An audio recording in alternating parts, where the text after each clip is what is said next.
बहुत पुराने जमाने की बात है। एक आदमी अपने परिवार के साथ एक छोटे से गांव में रहता था। जब उसके बच्चे छोटे ही थे कि मां की मृत्यु हो गई।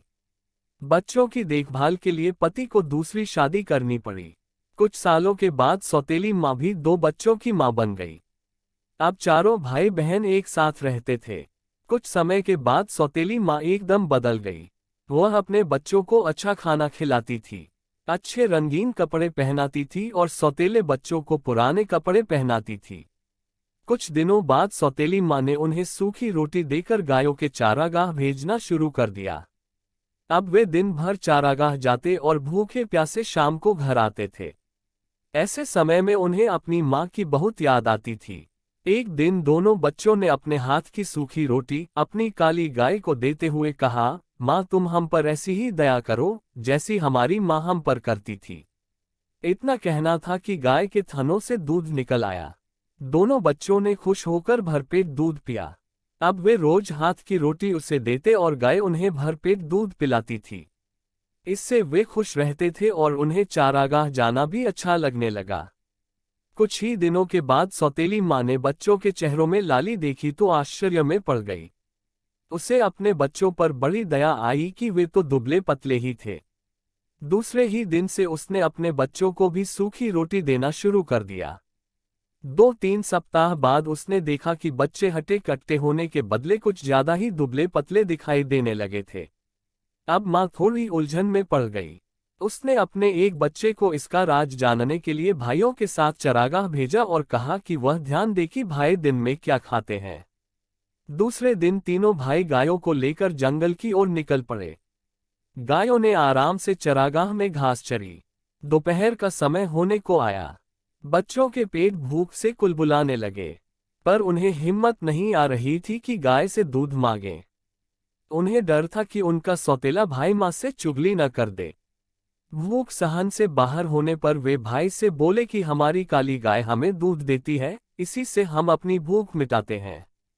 यह बात तुम किसी को मत बताना। भाई ने कहा, मैं इस बात को किसी से नहीं कहूंगा। चिंता मत करो। अब दोनों भाई खुश हुए और अपनी रोटी गाय को देते हुए बोले, ओ प्यारी माँ, हम पर ऐसी दया करो जैसी हमारी माँ हम पर करती थी। ऐसा सुनते ही गाय ने तीनों भाइयों को पेट भरकर दूध पिलाया। शाम होने पर तीनों भाई गायों को लेकर घर आए तो माँ ने अपने बेटे से पूछा, तुमने चारागाह में क्या खाया? बेटे ने कहा, हमने वही खाया जो तुमने हमें दिया था। वह तो ऐसा भी नहीं था जैसा खाना कुत्तों को मिलता है। ऐसा सुनकर माँ को बड़ा बुरा लगा। दूसरे दिन उसने भाइयों के साथ बेटी को भेजा और कहा कि वह ध्यान से देखे कि दोनों भाई क्या खाना खाते हैं। अब बेटी भाइयों के साथ चारागाह में गई। दोपहर होने को आई। बच्चों को भूख लगने लगी। उन्होंने पिछले दिन की तरह ही बहन से भी कहा, प्यारी बहन, तुम किसी से भी मत कहना कि हमें खाना कैसे मिलता है।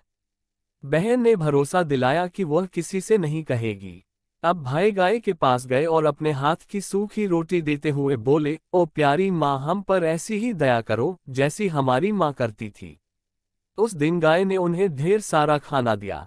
सबने पेट भर कर खाया। लड़की ने थोड़ा सा खाना अपनी चुन्नी में छिपा लिया। घर पहुंचते ही माँ ने पूछा कि तुमने चारागाह में क्या खाया? बेटी ने उत्तर दिया, मेरी चुन्नी से पूछो, मुझसे नहीं। माँ ने चुन्नी देखी तो उसमें खाना था। माँ ने पूछा, यह कहाँ से आया?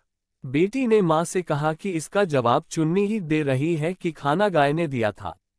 यह जानकर माँ को बड़ा गुस्सा आया कि सौतेले बच्चे चारागाह में मजे कर रहे हैं। उसने उनकी काली गाय को ही मारने की ठान ली। उसने बीमार होने का बहाना करके वैद्य से कहा कि वह उसके पति से कहे कि काली गाय का मांस खाकर ही वह अच्छी हो सकती है। वैद्य ने ऐसा ही किया। उसके पति को कहा कि उनके घर की काली गाय को ही मारना होगा। बाप ने तुरंत ही बच्चों को समाचार भेजा कि मां को बचाने के लिए उन्हें काली गाय को मारना होगा। उसे लेने वे चरागाह में आ रहे हैं। यह सुनकर दोनों बच्चे गाय के गले में हाथ डालकर रोने लगे। तभी बाप व बेटा चारागाह पर आ पहुंचे। उन्होंने गाय के गले से लिपटे बच्चों के हाथों को हटाकर उन्हें दूर किया और घर को चल पड़े। बच्चे भी पीछे पीछे घर आए और पिता से कहा, पिताजी, इसे नहीं मारे, नहीं तो हम फिर से बिना मां के हो जाएंगे। उनकी बात पर सबने उनकी खिल्ली उड़ाई और उसी समय गाय को मार दिया गया। मां ने उसका मांस खाया।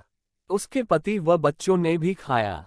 लेकिन इन दोनों भाइयों की आंखों से आंसुओं की धार बहती रही। वे कुछ भी नहीं बोले और जो मांस उन्हें मिला उसे वे अपने खेत में ले गए। उसके बाद आसपास लकड़ी इकट्ठा करके उसका दाह संस्कार किया। उससे जो राख बनी उसे अपने चारागाह में ले गए। वहां उन्होंने एक गड्ढा खोदा और जो अस्थियां बची थीं उन्हें व राख को दफना दिया। दूसरे दिन से दोनों भाई फिर से चारागाह जाने लगे। फर्क इतना ही था कि काली गाय उनके साथ नहीं थी। वे रोज चारागाह में अपनी गाय की अस्थियों के पास जाकर प्रेम के 2 आंसू बहाकर दूसरी गायों के साथ घर लौट आते।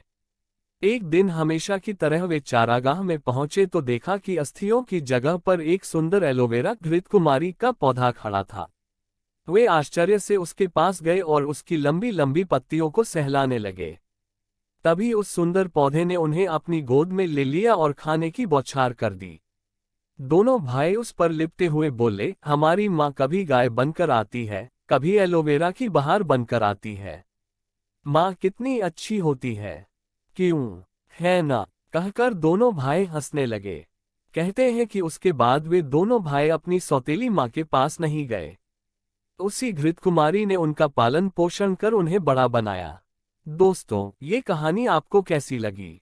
अगर ये कहानी आपको थोड़ी सी भी पसंद आई हो तो सब्सक्राइब करना ना भूले, क्योंकि आपका सब्सक्राइब ही हमारी साहस होगी और हम आशा करते हैं कि आप हमारी साहस जरूर बाएंगे।